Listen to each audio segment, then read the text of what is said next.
boa noite, bem-vindos ao nosso programa Nossa Fé, Nossa Vida, em que cada domingo nós tentamos compartilhar a Palavra de Deus, abrindo-la para assim melhor podermos entrar na riqueza que ela contém. Estamos já neste quarto domingo de Páscoa e no programa de hoje cá estou eu e o Sr. Padre Daniel Ávila. Aqui estamos. Novo. E como é que vai esta saúde? Tudo bem, graças a Deus. Cada vez mais alientado. Graças a Deus. Não se pode cramar. Seria mentira. Seria mentira. Bem, nós mentir é que não vamos. Não. É proibido mentir aqui. Isso. Em lugar nenhum. Em lugar nenhum. Mas sobretudo aqui e sobretudo hoje. Domingo do Bom Pastor. Domingo do Bom Pastor. No domingo passado tivemos aqui uma confissão que eu nunca pesquei. Talvez hoje o senhor de certeza que nunca trabalhou com ovelhas.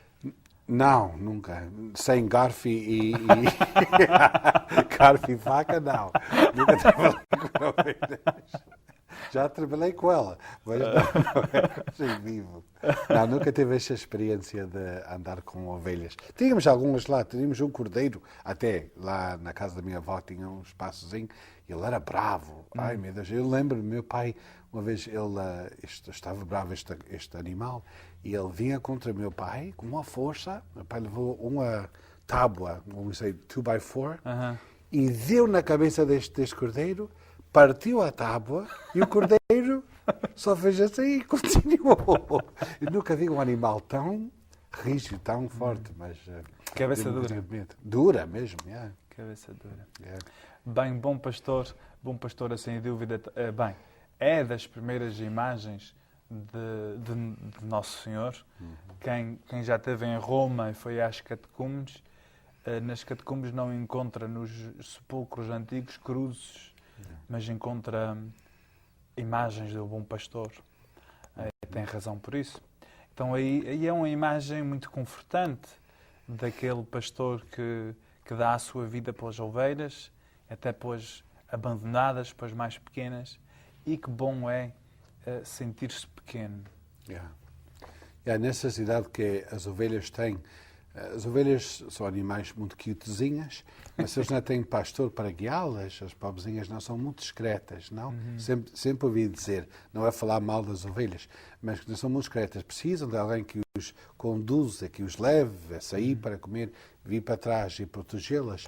E a imagem de Jesus, então, como bom pastor, mostra a caridade, né? O carinho que Deus tem conosco. Não porque nós somos estúpidos, nós somos como ovelhas, mas de vez em quando também nossa raça, nosso ser humano precisa também ser guiado. Muitas vezes não sabemos procurar o nosso bem-estar próprio, não? Procuramos as coisas que nós pensamos que vai ser bonito e lindo e bom, mas nós estamos pensando, não podemos ver o nosso bem-estar. E que lindeza que nós temos o bom pastor que nos guia, nos protege, nos aliente, nos dá para comer, e está sempre à nossa frente e guiando-nos com o seu báculo, que está sempre a guiar o seu rebanho. Não andamos sozinhos, andamos guiados pelo nosso bom pastor, Jesus Cristo. E a imagem do cordeiro às costas do Senhor, ou nos seus braços, é sem dúvida uma imagem de conforto, uma imagem de amor, se pode dizer. Sim. E até podemos ver que é uma das imagens mais fortes em toda a Santa Escritura, é a ideia do Cordeiro de Deus e o pastor. Mesmo antes de Jesus, a ideia que David, rei David, foi tirado de pastorear os animais e foi feito o rei de Israel, que Deus queria para guiar o seu povo, lá, agora que queriam ter rei, e eles tinham recebido o primeiro rei, que era Saúl, e Saúl foi um rei que não foi completamente confiável, não? Ele não obedeceu a Deus em tudo. E então mas Deus escolhe para o segundo rei um homem inesperado, um rapaz, não? Que vai ser o rei. Ele era pastorinho. E de ser pastorinho, foi levado a ser grande lutador contra Goliath, o gigante, e então foi feito rei de Israel. Mas era para ser um rei pastor, não o rei só militar, mas um rei pastor. E também a imagem de Nosso Senhor que é o bom pastor, como ao mesmo tempo é o próprio Cordeiro que foi imolado por nós. Então aí ele também, se é bom pastor, é porque também foi ovelha, foi Cordeiro. E por isso quer o bem, quer proteger, quer guiar nós, as suas ovelhas. É interessante que me captou a atenção o prefácio, isso aí em espanhol também, gostei em português, não tanto em inglês já, mas o prefácio em espanhol e em português da missa, da Eucaristia, sempre nos recorda isso. Neste tempo sagrado, louvamos a nosso Deus, neste tempo sagrado em que Jesus foi imolado, que nós honramos aquele que está ressuscitado, aquele que é nosso pastor, porque ele foi imolado. Imolado quer dizer um sacrifício, que ele foi sacrificado para nós, como o Cordeiro de Deus que tira o pecado do mundo. Estas imagens são tão ricas neste tempo da Páscoa em que nós vemos. E este sentido dá a outro sentido, que também nós pensamos hoje, tradicionalmente, dos nossos outros pastores, que são nossos sacerdotes, não? Nossos bispos. Bem, antes de chegarmos lá, vamos ler o Evangelho de hoje. Sabe uma coisa que eu tenho notado? É que a mim toca-me sempre os Evangelhos compridos e assim são sempre curtos. Não fazemos isto bastantes vezes para fazer essa comparação. Não, eu tenho notado isso. Homem. Então, vou ler mais lentamente para que se pareça mais comprido. Irmãos, estamos ainda no Evangelho de São João e vamos ouvir do capítulo 10 de São João. Naquele tempo, disse Jesus: as minhas ovelhas escutam a minha voz. Eu conheço as minhas ovelhas e elas seguem-me. Eu dou-lhes a vida eterna e nunca hão de perecer, e ninguém as arrebatará da minha mão. Meu Pai, que me deu, é maior do que todos, e ninguém pode arrebatar nada da mão do Pai. Eu e o Pai somos um só. Palavra da salvação. Glória a vós, Senhor. Nós temos um evangelho curto que é quase como um poema muito teológico, uma imagem. É quase como uma canção de embalar. Uma canção de embalar um menino à noite. Embalar-nos com a confiança de um Deus que se preocupa, com um Deus que está atento, deste pastor que conhece-nos e que nós conhecemos a voz dele. Isso. Eu acho que isso é talvez a parte mais importante, é sentir como é que nós sentimos este bom pastor. É se o conhecemos.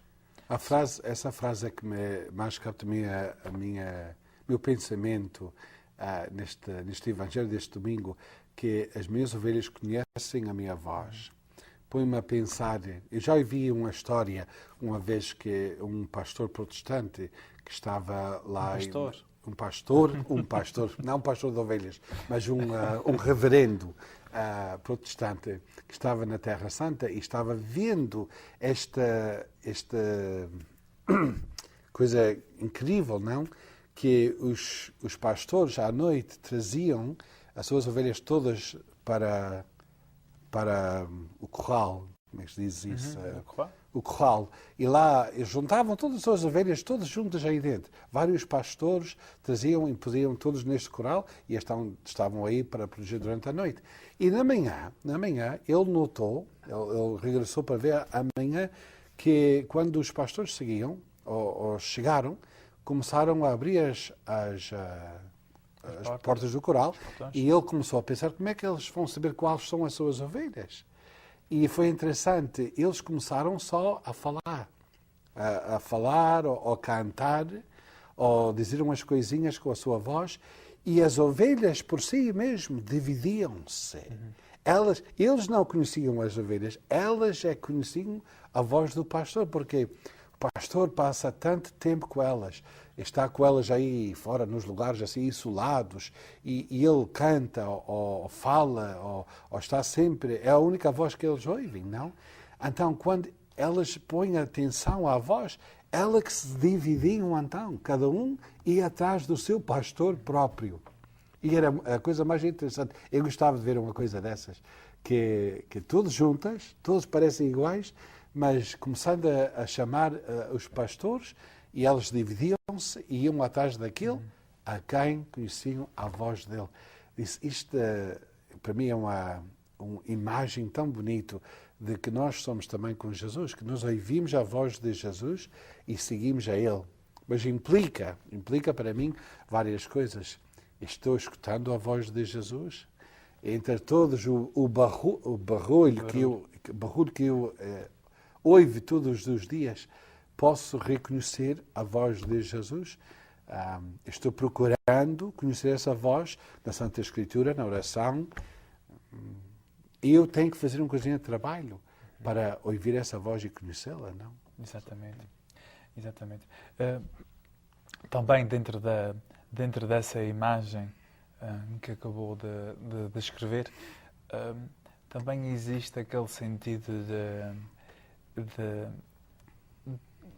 do acompanhamento, da importância que é o acompanhamento, em que provavelmente, bem, o que é verdade é que a ovelha é um animal extraordinário, tem diferentes qualidades que são muito diferentes de outros animais, e muito parecidos, como por exemplo a cabra, ou a ovelha que produz de duas maneiras, bem, até três, de uma certa forma, tanto produz como leite.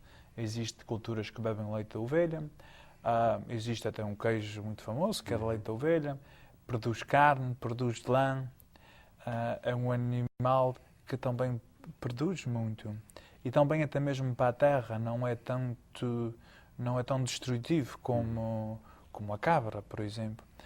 Então aí nós, embora, como disse aqui, com um pouco de cautela, de não querer chamar a ovelha a alguém, se nós fôssemos mais como as ovelhas, até talvez não era muito ruim. Porque, não, é sério, porque a ovelha dá tudo, e a ovelha é um animal dócil. E se o ser humano tivesse alguma dessas qualidades, talvez não era muito ruim. Produzir é muito e não talvez talvez ia produzir mais do que consome. E nós que vivemos nesta sociedade de consumismo, talvez era uma boa lição. Bem, chegamos então ao nosso intervalo e contamos com a vossa participação daqui a uns segundos. For over 25 years, KNXT has been serving the people of the San Joaquin Valley with good family television that's just not available anywhere else. It's important for you, the viewer, to help support this valuable tool of ministry. KNXT needs to continue to grow and bring you important programming about your faith.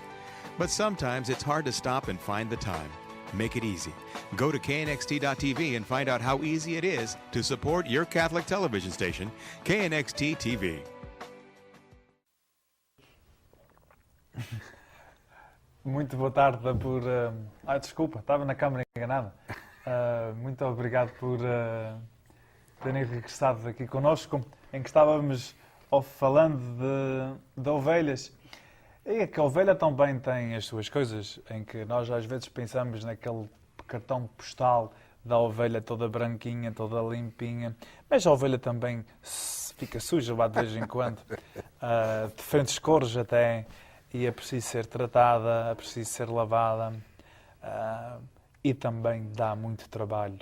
Que é uma da razão porque há poucos pastores, porque se fosse tão fácil, talvez houvesse mais, não é?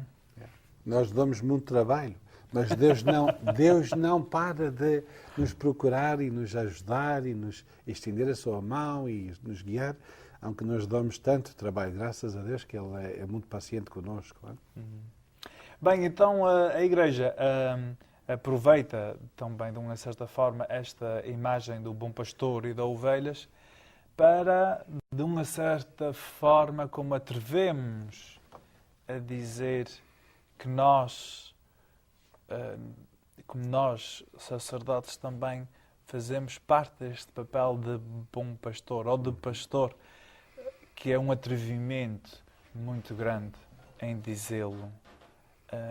E que, de uma certa forma, também lança para cima de nós a responsabilidade, como diz, olha, tu tens que ser um bom pastor, não um pastor qualquer, mas um bom pastor. Sai de algum dos profetas no Antigo Testamento, sai palavras muito fortes contra aqueles que são os pastores que não protejam suas ovelhas, mas abusem delas, de maneira de dizer que maltratem ou só usem para o seu bem-estar, mas não dão a proteção que as ovelhas precisam. Há palavras de condenação aos maus pastores, de quem vão ter que dar as suas contas a Deus. Hoje é um domingo também em que nós mundialmente pedimos para os nossos pastores, pedimos para que Deus proteja aqueles que têm-se encarregado esta responsabilidade de pastorear o rebanho de Cristo, a Igreja no mundo, desde o Papa Francisco, até nós, pobres de nós que somos, pastores também das nossas comunidades que servimos. Pedi para nós, pedi para os sacerdotes, para que Deus os guarde e os mantenha unido a Ele, para que quando eles falem, quando nós falamos, não se ouve só a voz deste homem ou esse homem, que é o nosso padre, nosso sacerdote, mas que se ouve a voz de Jesus, guiando e protegendo e ensinando e amando o povo que é o seu rebanho. Quando nós ministramos a nossa comunidade, que nós ministramos como um bom pastor, toma conta das suas ovelhas, que nós também, com o mesmo zelo apostólico e o mesmo amor, carinho, que nós também tratamos do nosso rebanho. É um dia para nós pensar que estamos a fazer o que Deus nos chamou a fazer, e um dia para todos nosso povo pedir para o seu pastor, rezar por ele. Não, sim, podem criticar muitas vezes, podem dizer, olha, este padre é tal, e é assado, e é assim, e pode ser com alguma razão, mas também temos que pedir por eles. Bem, agora, ao dizer isso, vem-me à cabeça uma ideia. Na festa de Nossa Senhora dos Milagres, o ano passado, o senhor padre que veio dos Açores, agora não me lembro do seu nome, e teve um dia em que eu acompanhei pela rádio, em que ele disse uma coisa interessante, que ele disse que os protestantes nunca falam mal dos seus pastores, mas nós falamos sempre mal dos nossos padres. Eu achei isso uma ideia bem interessante, porque é verdade. Eu tenho vários amigos que são protestantes, que vão às suas igrejas protestantes, mas nunca os vejo falar mal dos seus pastores. Eu acho que é igual. Será que é igual? Eu acho que é igual. Que aqueles que vão atrás dele não falem mal dele, mas aqueles que já não vão para lá, eles é que falem mal, e nós também temos os nossos... Eu não sei, nós na nossa igreja, então, graças a Deus, tem tanta gente que fala tanto bem de nós como fala mal. Isso, por isso dizer, isto tem as duas coisas. Eu acho que não há nenhum, se um está fazendo o que Cristo quer que ele faça, como pastor, que não vai ter os seus amigos e os seus inimigos. Bem, talvez podemos mudar para o outro lado. Estava aqui a pensar, porque é que nós, como católicos, não usamos a palavra pastor para os nossos líderes religiosos, e quanto que os protestantes o usam, e de uma certa forma, como nós em Portugal, ninguém diz que é o meu pastor, dizem que é o meu pároco, enquanto que aqui nos Estados Unidos é muito comum até mesmo dentro da nossa Igreja Católica, dizer ele é o pastor. O que é que pensa? Eu acho que é ligado à ideia que nós somos mais do que pastor. O título padre, ou father, como dizemos em inglês, muitas vezes os protestantes não gostam dessa ideia porque eles citam esse evangelho que diz, olha, chama-se a ninguém Em Mateus padre. 16. Que não se deve chamar a ninguém father, ou padre, pai. Só tens um pai que é Deus, não é um pai que é Deus. E eles evitem isso, mas para nós o sacerdote é muito mais que um pastor, não é só aquele que guia o rebanho, mas nós de uma maneira somos, geramos pessoas para Deus na forma espiritual, porque pelo batismo, pela a primeira comunhão, pela a crisma, nós participamos nos sacramentos que geram a vida espiritual dentro do nossos filhos espirituais, podemos dizer. E eu digo sem receio nenhum, que eu olho para aqueles a quem eu tenho sido parte da sua vida espiritual e sou, de uma forma, pai espiritual para essa gente. Não que eu mereço esse título, mas eu vejo que, de alguma forma, Deus utiliza o sacerdote para gerar a vida espiritual dentro da pessoa. Sabe, eu acho que isso é muito verdade, porque, bem, como eu estou quase a fazer 3 anos de padre, e eu vejo aqueles, especialmente aqueles que têm acompanhado, especialmente as crianças, eu vejo as crianças e os adolescentes de uma forma muito diferente, até quase como portadora, de querer protegê-los. E eu acho que isso é uma da razão por qual esses abusos sexuais de menores foi uma coisa tão difícil para o nosso povo. Como é que uma coisa dessas podia acontecer? É como um pai abusa das suas crianças. Sim. E se eles olhem para nós como seus pais espirituais, é mais... E é a razão por a qual foi muito mais difícil. E continua a ser, porque, infelizmente, ainda existe casos, não é? Sim. Ainda existe. Mas o nosso tempo está esgotando-se. Falou em ser padre espiritual. Agora vou-lhe fazer uma outra pergunta mais difícil. Bem, difícil ou fácil, depende. Vou-lhe perguntar, para compartilhar com todos nós, como foi que surgiu o querer ser padre? De onde é que veio essa vocação? É interessante, não? Hoje Tem menos de 5 minutos. É dia da oração para as vocações. Hoje é Dia Mundial de Oração para Vocações. E uma pessoa põe-se a reflexionar nisso, não? E não posso lembrar um momento que eu não queria ser padre. Eu sempre lembro-me desde a criança, quando as pessoas diziam, o que é que vais ser quando chegas a ser grande? Eu sempre dizia que eu queria ser padre. Não, eu não entendia bem o que era ser padre quando eu tinha 6 anos, mas eu sabia que era uma coisa que me chamava a atenção. Não sei se era a maneira que o nosso pároco aí tratava o povo, ou como é que ele era respeitado, mas alguma coisa interessante, que minha família honrava os sacerdotes e pensava deles com boas ideias. Eu acho que é uma coisa que eu vi que era uma vida bonita, não? E me chamou a atenção.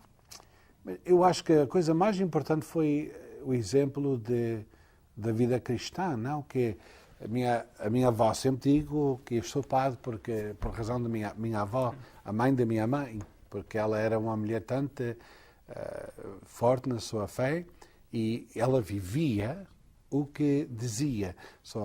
Ela falava de Deus, mas ela praticava a sua fé. E essa inspiração inspirou em mim também um desejo de viver em serviço de Deus e em serviço dos outros. Para mim, eu acho que Deus implantou a ideia. A minha avó ajudou-me a ver isto como uma coisa possível e pouco a pouco aqui estamos, depois de 26 anos. E 26 anos de sacerdócio. Cumpre no mês que vem. No mês que vem. Existe algum sacerdote que... Bem, eu sei que cresceu em Gastinhas, onde sempre cresceu com as festas, eu imagino. Existe algum sacerdote, ou seja, pela festa, ou que estava em Gastinhas, que o tocou, que o marcou? No entanto, nós tínhamos lá o mesmo sacerdote, o mesmo pároco para 36 anos. Foi o mesmo Monsenhor Ford, que paz descansa, mas era sempre o mesmo. E não era tanto exemplos deles, era o mistério deles. Este homem quem é? As pessoas beijam a mão ao seu padre e tiram o chapéu ao seu padre e coisas que eles faziam, o pessoal pensava, quem é este? O que é um padre? Que eu tenho tanto respeito, é tanto misterioso. Eu acho que isso mais me chamou a atenção, que algo especial nessa vida. E será que eu podia ser possível ou capaz de cumprir o que ele faz? Não? Tá bem. E você? Não, é só E temos, você? temos só 2 minutos. Mas podes dar um resumozinho? Não. Isto tem que ser para o ano que vem. A semana que vem? O que vier primeiro. Podemos revisitar isso. Olha, mas podemos pedir ao nosso povo que façam oração para as vocações, que não esquecemos. Muitas vezes pedimos vocações que venham de, não sei, onde é que eles devem vir? Lá dos Açores, lá da Índia, lá da África. Onde é que devem vir? Devem vir de nós, não? Que nós pedimos, neste dia de Domingo do Bom Pastor, pedimos não só para os sacerdotes que já temos, mas para aqueles que Deus está chamando, para que Deus abra os corações destes nossos jovens e implanta a ideia que eles também podem ser pastores do rebanho de Deus, se eles permitem Jesus trabalhar por eles e dentro deles. Não? Parece que, resumindo, o que dá para criar mais sacerdotes é tanto o bom exemplo dos sacerdotes que já existem, e também o sacerdócio doméstico, viver a vida em casa. E aí, quando essas duas coisas se juntam, parece que temos mais vocações. Absolutamente. Bem, meus amigos, o fim já chegou. Resta-nos agradecer por terem estado connosco mais um dia. Lembrem-se que o Teletono vai vir domingo que vem. Lembram-se, próximo domingo temos Teletono aqui. E bem, adeus. Obrigado.